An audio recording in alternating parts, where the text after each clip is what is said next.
ছোট্ট আরেকটা ঘটনা, রাসূল করিম সাল্লাল্লাহু আলাইহি ওয়াসাল্লামের খানদানের একজন মহিলা ছিলেন। অনেক দিন পরের ঘটনা ছিল। এই মহিলার কোনো পুরুষ লোক ছিল না, সবাই আল্লাহর রাস্তাতে শহীদ হয়ে গিয়েছিলেন। ছোট ছোট কয়েকটা বাচ্চা নিয়ে মদিনার উপকণ্ঠে মহিলা বসবাস করতেন। রসুলের যারা ওলাদ, তাদের জন্য সদকা খাওয়া জায়েজ ছিল না, জায়েজ নাই, ফিতরা খাওয়া জায়েজ নাই, মান্নত খাওয়া জায়েজ নাই, ইত্যাদি ইত্যাদি লম্বা মাসলা। এটা এই মহিলার খুব কষ্ট হচ্ছিল মদিনায় তৈয়বাতে। মহিলা মনে মনে চিন্তা করলেন, মুসলমানদের কোনো ধনী দেশে চলে যাবেন, সেখানে গিয়ে হয়তো কোনো ধনী মুসলমানের কাছে গিয়ে নিজেদের এই বিপদের কথা বলবেন, হইতে পারে মাসুম বাচ্চাদের ভরণ পোষণের ব্যবস্থা ওই লোকটা করে দিবে। তৎকালে মুসলমানদের দেশগুলির মধ্যে খোরাসান একটা ধনী মুসলমানের দেশ ছিল। ওই মহিলা অনেক কষ্ট করিয়া খোরাসান পর্যন্ত পৌঁছলেন। খোরাসানে একজন অনেক বড় মুসলমান ব্যবসায়ী ছিলেন, অনেক ভালো লোক ছিলেন। এই মহিলা অনেক কষ্ট করিয়া তার পর্যন্ত পৌঁছলেন। পৌঁছে গিয়ে এই কথা বললেন, আমি তো মুহাম্মদ সাল্লাল্লাহু আলাইহি ওয়াসাল্লামের খানদানের লোক, আমার এই বাচ্চাদের জন্য অনেক কষ্ট হয়, তাদের পুরুষেরা সবাই আল্লাহর রাস্তাতে শহীদ হয়ে গিয়েছেন, এই বাচ্চাদের কেউ নাই। আল্লাহ তো তোমাকে অনেক দিয়েছে, তুমি যদি এই বাচ্চাদের বড় হওয়া পর্যন্ত ভরণ পোষণের ব্যবস্থা করে দাও, তাদের অনেক উপকার হবে, আমাদের অনেক উপকার হবে।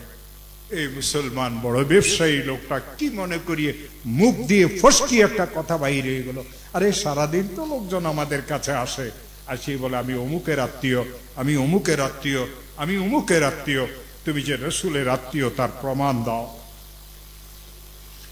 বিভয়ে অপরিচিত শহরে এই মহিলা প্রমাণ দিবে কিভাবে?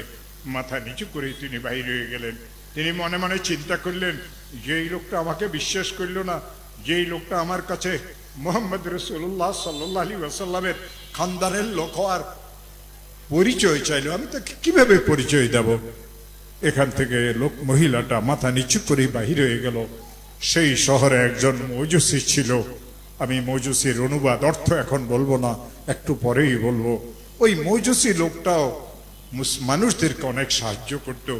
কষ্ট করিয়ে মজুসি পর্যন্ত পৌঁছলো, গিয়ে এক কথা বলল, আমি তো মুহাম্মদ সাল্লাল্লাহু আলাইহি ওয়াসাল্লামের খানদানের লোক, এই বাচ্চাদের জন্য আমার অনেক কষ্ট হয়, তুমি যে তাদের ভরণ পোষণের কিছু ব্যবস্থা করিয়ে দাও, আমাদের উপরে অনেক দয়া হবে। এই লোকটা ক্ষণিকের জন্য চিন্তা করলো, তার মাথার ভিতরে এই কথা আসলো, এই মহিলা যেই কেউ হোক না কেন, সে তো বহুত বড় একজন মানুষের পরিচয় নিয়ে আমার কাছে এসেছে। বললেন, আমার অনেকগুলি খালি ঘর আছে, এই ঘর আপনার পছন্দ হয় সেই ঘরে গিয়ে আপনি থাকেন, 3 বেলা হালাল খাবার আপনি এবং বাচ্চাদের জন্য আমার পক্ষ থেকে আপনার কাছে পৌঁছবে, নির্বিঘ্নে আপনি সেখানে বসবাস করেন, যতদিন ইচ্ছা ততদিন থাকেন। সেই দিনের মাগরিবের নামাজ হয়ে গেল, সেই দিনের ইশারের নামাজও হয়ে গেল, খেয়ে দিয়ে শহরের লোকেরা ঘুমাই গেল, ওই মুসলমান ব্যবসায়ীটাও ঘুমাই গেল। ঘুম আসছে, চোখের সামনে ভাসতেছে, স্বপ্নে দেখে বিরাট একটা নুরানি বালাখানা তার চোখের সামনে ঝলমল করতেছে। আর ওই নুরানি বালাখানার সামনে একজন মহামানব, মহাপুরুষ, অনেক নেককার চেহারা, নুরানি চেহারা, ওই বালাখানার সামনে দাঁড়ায় রয়েছে। আস্তে আস্তে ওই নুরানি চেহারার সামনে গিয়ে জিজ্ঞাসা করে, এই ঘরটা কার? ওই নুরানি চেহারালা বলেন, এই ঘর তো একজন মুমিনের ঘর, এই ঘর তো একজন মুমিন। এই ব্যবসায়ী বলে, আমিও তো একজন মুমিন, আমাকে এই ঘরটা দেখার একটা অনুমতি দেন। ওই নুরানি চেহারা বললেন, আজকে আসরের সময় আমার খানদানের একজন মহিলা তোর কাছে গিয়েছিল, তুই আমার খানদানের পরিচয় চেয়েছ, তুই যে মুমিন তার পরিচয় আগে আমাকে দে। মান ওয়াসালা ওয়াসালা বিল আদাবি ওয়া মান হারুমা হারুমা বিতারকিল আদাবি। চিৎকার মারিয়ে ঘুম থেকে উঠিয়ে গেল, চারিদিকে লোকজন দৌড়াই আসলো, অনেক লোকজন তার কর্মচারী ছিল। আরে মালিকের কি হয়ে গেল, এত জোরে চিৎকার দিল কেন? বলে, ওই মেহমান কোথায় গিয়েছে খবর নাও, আমি তো সেখানে যাইতে হবে, মেহমানকে আমার কাছে আনতে হবে, সোনাদানা বস্তা ভরিয়ে নাও। রওনা হয়ে গেল লোকজনকে নিয়ে। খবর পাইল মজুসির ঘরে ওই মেহমান আশ্রয় নিয়েছে। সেখানে গিয়ে ওই মৌজুসির ঘরের সামনে গিয়ে দরজায় আওয়াজ দিল। একজন লোক ঘর থেকে বাইরে আসলো, তাকে বলে, মেহমান কি তোমার কাছে? সে বলে, হ্যাঁ, মেহমান আমার কাছে।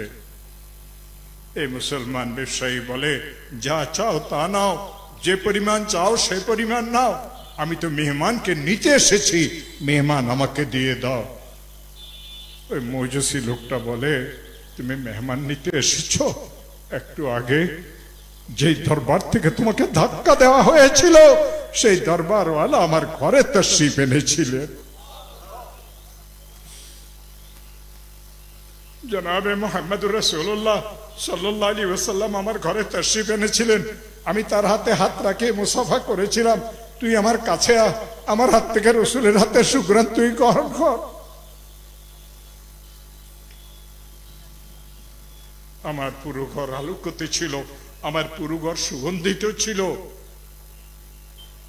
রসুল করিম সাল্লাল্লাহু আলাইহি ওয়াসাল্লাম আমার সামনে ইসলাম ধর্ম পেশ করলেন।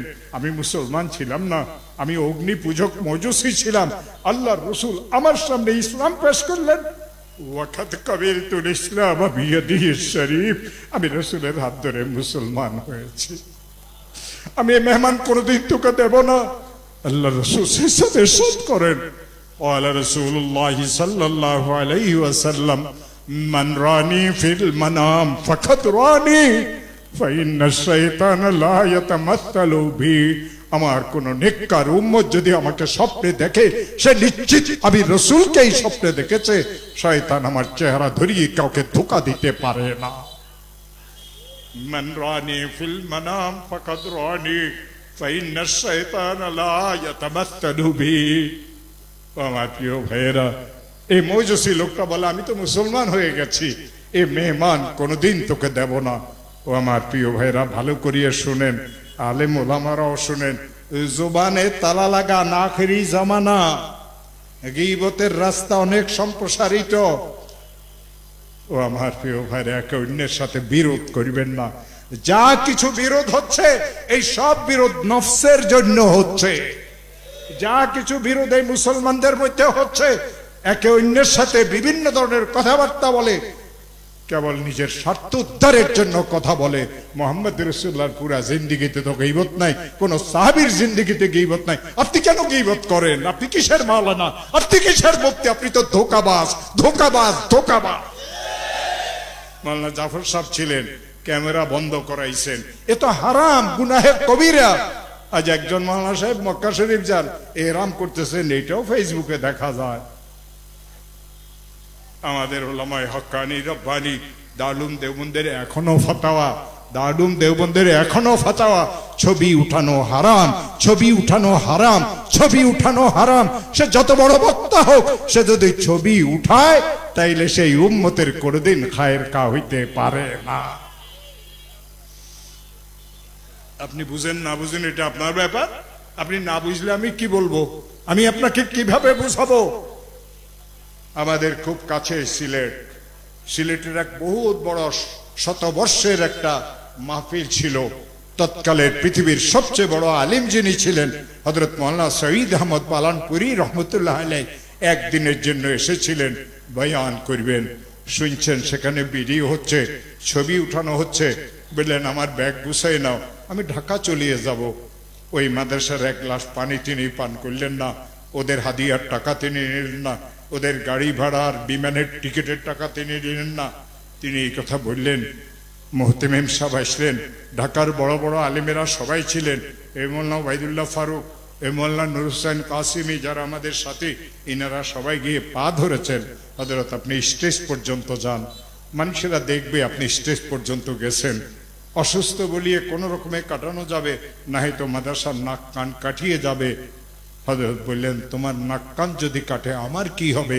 যে স্টেজে মুহাম্মদুর রাসূলুল্লাহর নাফরমানি হয়, আমি মুহাম্মদের গোলাম হয়ে সেই স্টেজে যাইতে পারবো না।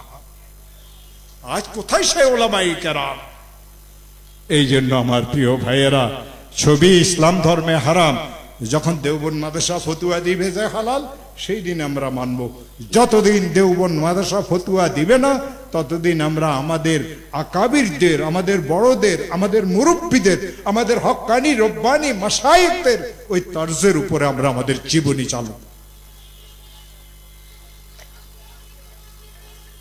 ও আমার প্রিয় ভাইয়েরা, ওই লোক বলে যে আমি কোনো অবস্থাতে তোমাকে মেহমান দেব না, মেহমান তো আমি আমার কাছে রাখবো। আল্লাহ রাসূল বলেন মান ওয়াসালা ওয়াসালা বিল্লাদাবি। আপনি বড় পীরের মুরিদ হইতে পারেন, কিন্তু আল্লাহ পর্যন্ত পৌঁছতে শর্ত একটা। আপনি বড় বুজুর্গের আওলাদ হইতে পারেন, সন্তান হইতে পারেন, আল্লাহ পর্যন্ত পৌঁছার শর্ত একটা, মান ওয়াসালা ওয়াসালা বিল্লাদাবি। আল্লাহ পর্যন্ত সেই কেবল পৌঁছবে যে আদবকে রক্ষা করবে। আল্লাহর আদব, রসুলের আদব, ইসলামের আদব, কোরআনের আদব, হাদিসের আদব। যেখানে আল্লাহর পক্ষ থেকে অনুমতি নেই, রসুলের পক্ষ থেকে অনুমতি নেই, কোরআনের পক্ষ থেকে অনুমতি নেই, হাদিসের পক্ষ থেকে অনুমতি নেই, কেন আপনি করেন? কেন মুসলমানদেরকে ধোঁকা দেন? মান ওয়াসালা ওয়াসালা বিল্লাদাবি। আল্লাহ পর্যন্ত পৌঁছার একটাই মাত্র রাস্তা, সেটা হলো আদবকে রক্ষা করা। আদবকে রক্ষা করা। শয়তান আদব রক্ষা করে নাই, শয়তান হয়েছে। আর আদম হযরতে হক সুবহানাহু ওয়া তাআলার আদব রক্ষা করেছেন, সফিউল্লাহ হয়েছেন। আপনি যদি আল্লাহর ওলি হইতে হয়, আপনাকে আদব হাতছাড়া করা যাবে না। আর মনে রাখবেন, ওয়ামান হারুমা হারুমা বিতারকিল আদাবি। আর সেই ব্যক্তি মাহরুম হবে, বঞ্চিত হবে, যে আদবকে হাত ছাড়া করিয়ে ফেলে। আদব হারা সর্বহারা, আদব হারা সর্বহারা, আদব হারা সর্বহারা, আদব হারা সর্বহারা। আব্বা আম্মার আদব করবেন, উস্তাদদের আদব করবেন, পীর মাশায়েখদের আদব করবেন, বড়দের আদব করবেন, সকলের সাথে সুন্দর ব্যবহার করবেন, লেনদেন পরিষ্কার করবেন, সুদের লেনদেন করবেন না, ওজনে কম দিবেন না, মানুষের হককে মারিয়ে খাবেন না, জুলুম অত্যাচার করবেন না। এই সবগুলি ইহুদ আর নাসারাদের তরিকা, মুসলমানদের তরিকা এগুলি হইতে পারে। আল্লাহ আমাকে আমল করার তৌফিক দেখ। আল্লাহ আপনাদেরকে আমল করার তৌফিক দেখ। আল্লাহ আমাদের সবাইকে রহমতের চাদর দিয়ে ঢাকিয়ে রাখো। আল্লাহ আমাদের সবাইকে রাসূল করিম সাল্লাল্লাহু আলাইহি ওয়াসাল্লামের আদর্শ মতো চলার তৌফিক দান করো। সুবহানা রাব্বিকা রাব্বিল ইজ্জাতি আম্মা ইয়াসিফুন ওয়া সালামুন আলাল মুরসালিন ওয়াল হামদুলিল্লাহি রাব্বিল